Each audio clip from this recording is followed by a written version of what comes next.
celebrating 12 years of possibility. Pilot Flying J and Halloran Hilton Hill present Anything is Possible. Today's guest, Dr. Melissa Shivers. Welcome to another edition of Anything is Possible. I'm Halloran Hilton Hill, and these are great stories about great people whose lives prove that anything is possible. The word possible means able to be. And I love doing this show because we learn that every time we get together. And thank you for allowing us to come into your home or come into your iPhone, wherever you're watching this. We thank you for letting us be there with you today. Melissa Shivers is our guest today. And by the way, she is Dr. Melissa Shivers. And, you know, before we started the interview today, every time I said doctor, you earned this, but every time I say it, you kind of back up. Let me just start there. What is that? Yeah, it's still so surreal to be referred to in that way. A lot of time and energy and work and support from family and friends and mentors who saw something in me that I didn't see. Let's start at the beginning of your life. Where are you from? Commerce, Georgia. Where is that? It's a very small town. It's about 20 minutes from Athens, Georgia. Most people know it because there's a really big outlet mall there. And I always joke and say I was there well before the outlet mall. So literally your town, the big thing there is an Shopping. Outlet mall. It's an outlet mall, for sure. Right. That's what people know it. What was it like growing up there? It was tough.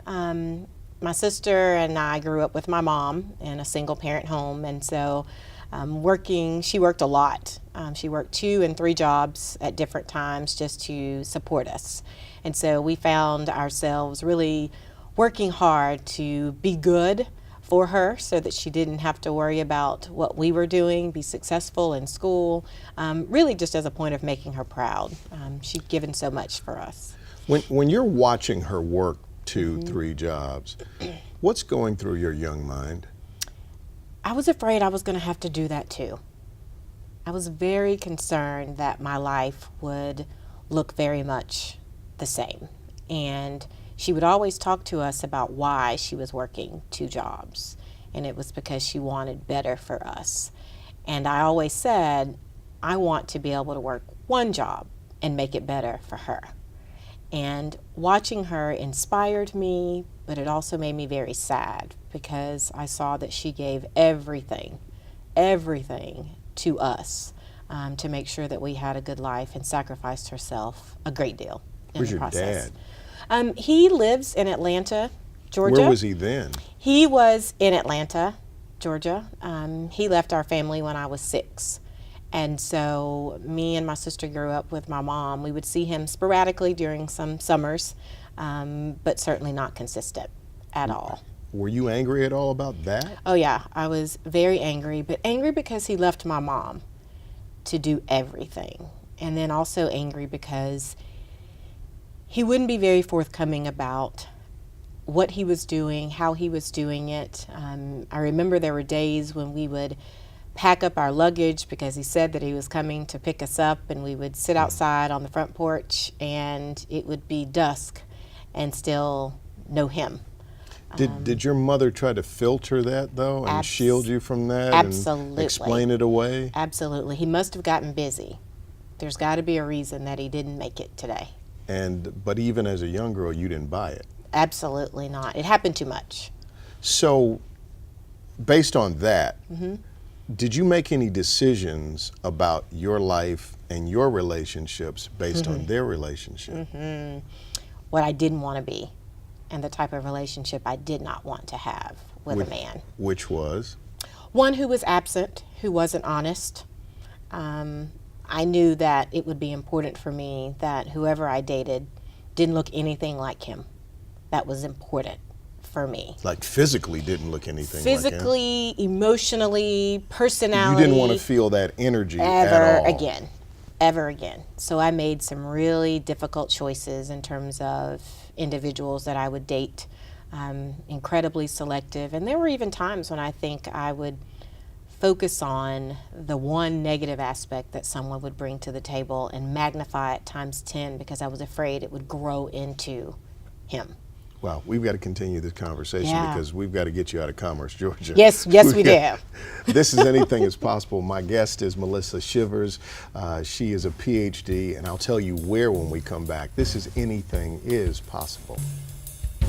Possibility powered by Pilot Flying J, Covenant Health, Home Federal, and the Knoxville News Sentinel. Coming up.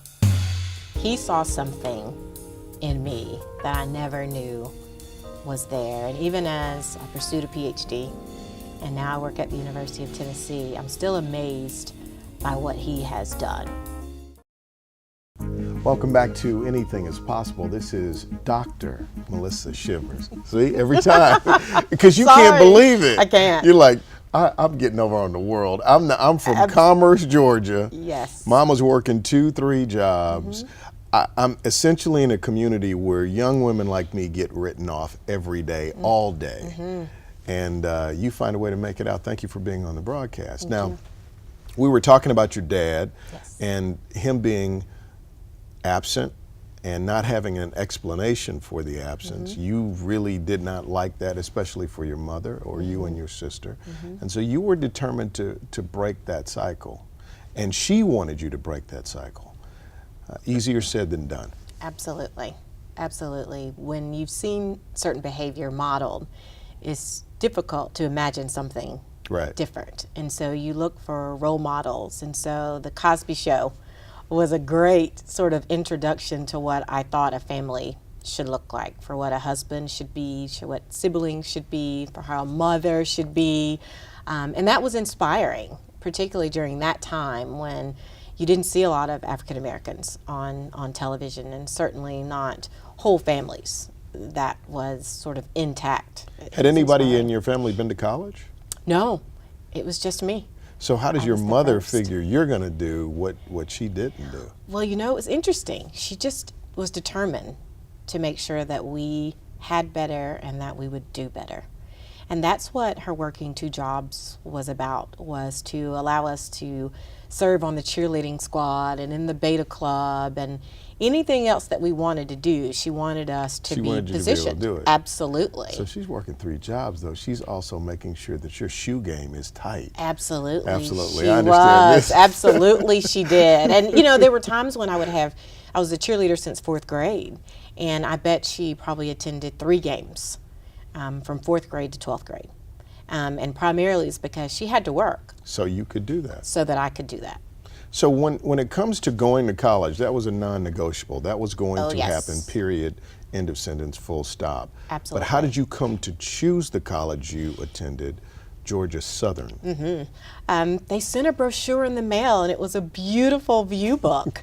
And it was Sweetheart Circle. I'll never forget it. And I looked at it and said, this is where I think I want to go to school. What is Sweetheart Circle? It is the center part of campus. When you drive onto campus at Georgia Southern, what you drive into is this very long road of trees just sort of sprouting from everywhere. And literally the circle is shaped like a heart.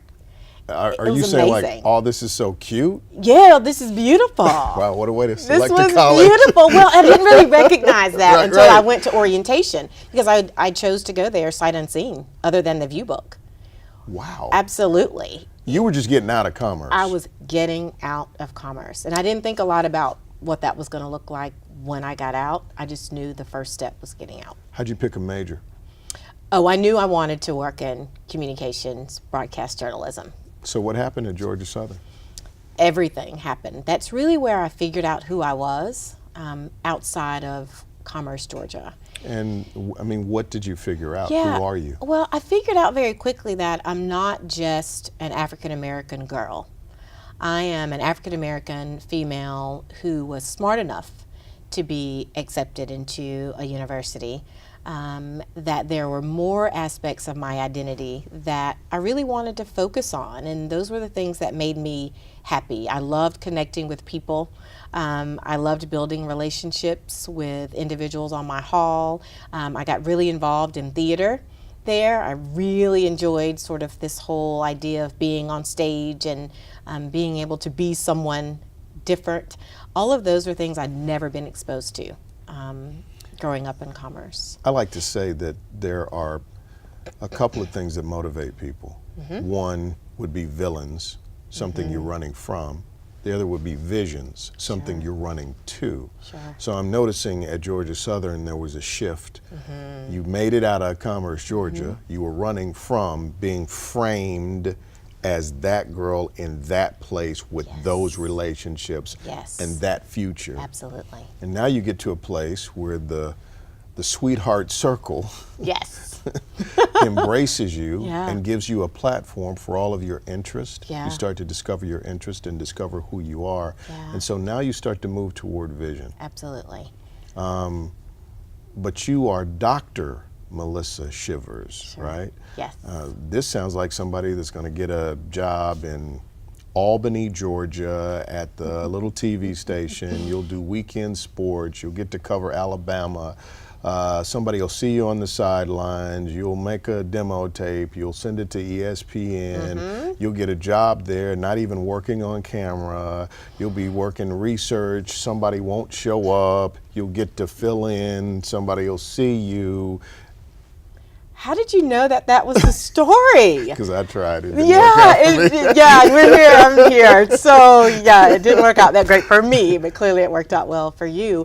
It was Augusta, Georgia, not Albany, where I was an intern, and I worked as a sportscaster. And when I would go on the road, they would say, okay, Melissa, this is your shot. And so I was the camera person, I was the grip, I was the anchor, it was all me, doing those things by myself. And then someone said, hey, I think you need to try the in the newsroom role and tell us what you think about that. And that really was not my forte. I wanted to be more so out in the action of sports, not the reporting.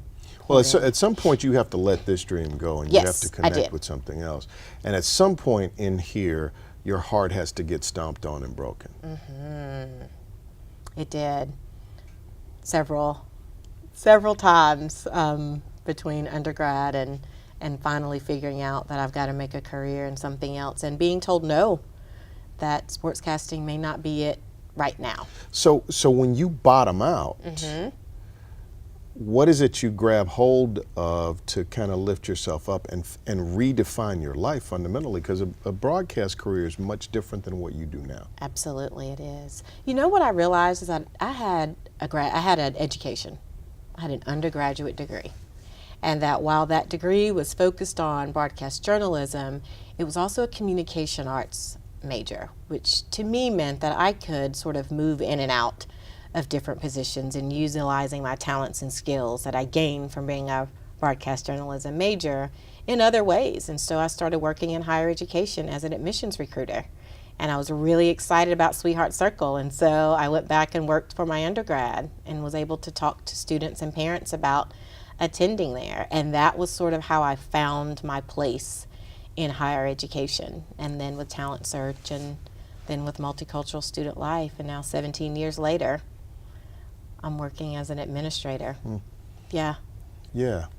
just thinking about that for a moment, because I'm thinking about you start down a path and you think it's taking you one direction, and it certainly has a skill set attached to it, and you think that skill set is to be leveraged to do A.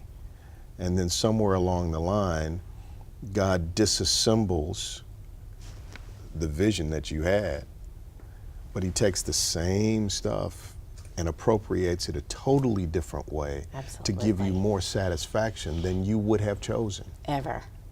He saw something in me that I never knew was there. And even as I pursued a PhD, and now I work at the University of Tennessee, I'm still amazed by what he has done. I don't attribute any of that to me or my talents and skills. I really do attribute it to the grace and the support and direction that he provided me during a time when this was what I was supposed to be doing. How can someone tell me that I'm no longer going to be working in television? And so sort of steering me in a different direction and figuring out how to trust him the entire way. We've got to talk about that. Yes. I want to talk about who made you and how you learned to trust. Sure. My guest today is Dr. Melissa Shivers, and we'll continue our story with her in just a moment.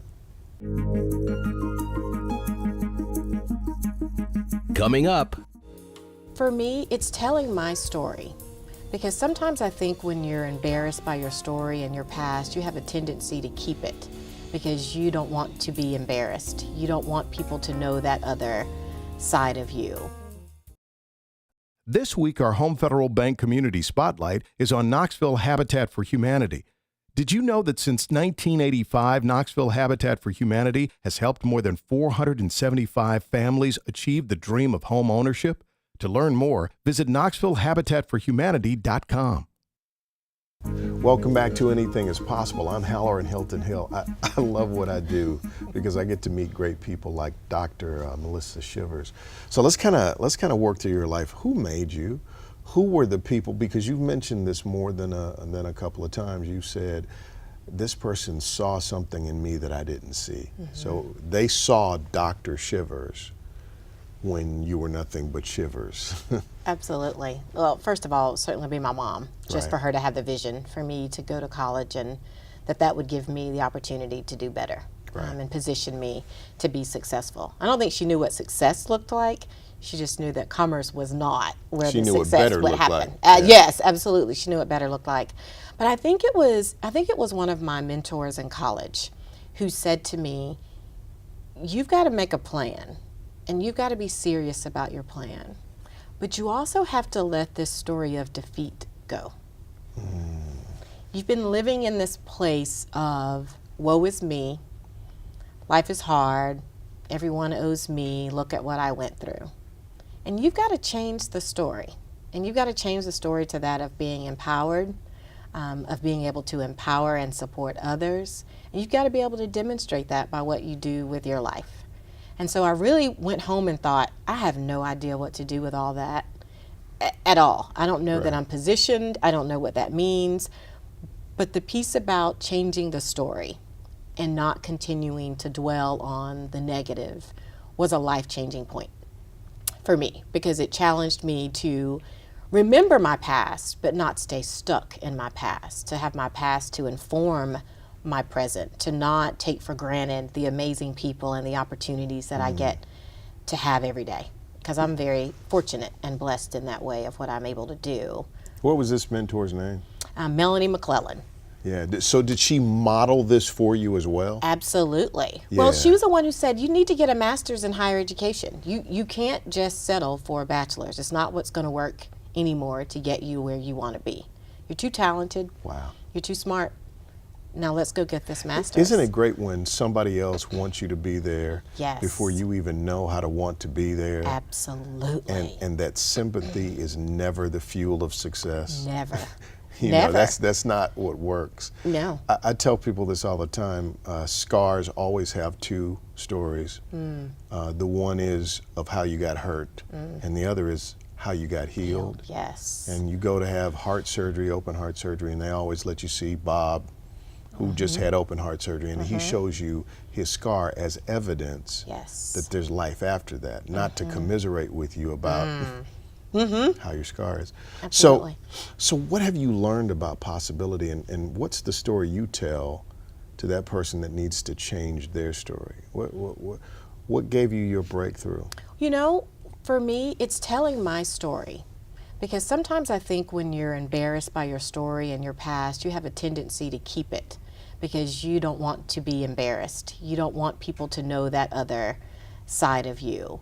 And there was a time in my life where I wouldn't even talk about the work that my mom did. I would talk about her as something, she was a doctor, she was a nurse, she was all these other things. But really, she was the manager at Burger King. And once I became very comfortable with that story because of what she was able to do by being in that role, I think that I allowed other people to be more authentic about who they are and their stories, and to not be embarrassed by where you've come from. It's about what have you done since that time to get to where you want to be, not sitting in sorrow and having pity parties. that's sort of what I feel like I do best. I think I connect with people and try to make them feel very comfortable by being very authentic. So let me ask you this before Okay. we wrap up. You're speaking to yourself, but you're speaking to the Commerce Georgia version 1.0 version of you. In 30 seconds, what advice do you give her about possibility? Believe in yourself. Look ahead. Look beyond. Don't just stay in what you see, because that's not all that there is to life. Find those people who believe in you when you don't believe in yourself, and allow them to support you and to encourage you and to care about you in a very genuine way. I think that's what made me who I am, is that between my mother and a grandmother, friends, colleagues, as I've grown in the profession, that encouragement and support matters, and, Right. and you matter. In 30 seconds, you ready? Uh-oh. 4 words I love: enjoy, encourage, endure, and enhance. What brings you joy? My nephews. What gives you courage? Seeing people who have overcome. What gives you strength? My faith. And how do you make the world better? I try to go out every day and live my life out loud and be who I am. I have a loud laugh. I love college athletics. I love Zumba. I love hanging out with students. And so that's what I do. I'm a big extrovert. And so that's who I am. And I try to give that to every person that I have the chance to interact with. Well, next time you're on Anything is Possible, we will have to have the Zumba edition. Okay, sounds good. Be ready. All right, that's going to do it. This is Dr. Melissa Shivers, and thank you for joining us on Anything is Possible, because anything is possible. We'll see you next time.